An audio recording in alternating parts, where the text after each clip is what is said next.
कौन मीटिंग की जाती प्रधानमंत्री जय जगन्नाथ कही तांको भाषण आरंभ करिथांती एवं जेतेबेले बड़ बड़ मीटिंग हुए ओडिशार चित्र कला हो ओडिशार कोणार्क चक्र हो ताहा मध्य बैकग्राउंड रे रहे ओडिशा प्रति प्रधानमंत्री केते स्नेह केते श्रद्धा केते भक्तिभाव से कथा आपण माने अतीत रे मध्य देखिचंती। मु भाबुची आज देशर प्रधानमंत्री पृथ्वीर अन्यतम सर्वश्रेष्ठ नेतृत्व श्रीजुक्त नरेंद्र मोदी उड़िया लोकंक प्रति तांकर मनोभाव को दर्शाई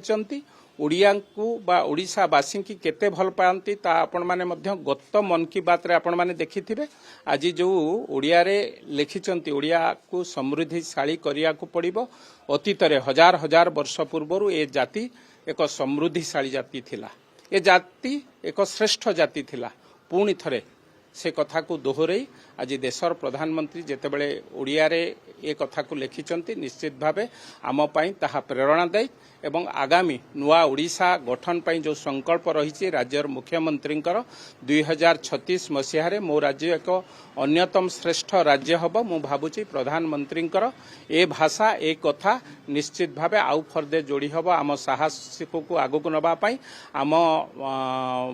ओडिया लोकंक भितरे निश्चित भावे गोटे साहस जोगेब एवं ओडिशावासी एक है पुणी थरे ओडिया को एक सर्वश्रेष्ठ राज्य रे परिणत करिवार जो स्वप्न रही साकार करने चेष्टित है।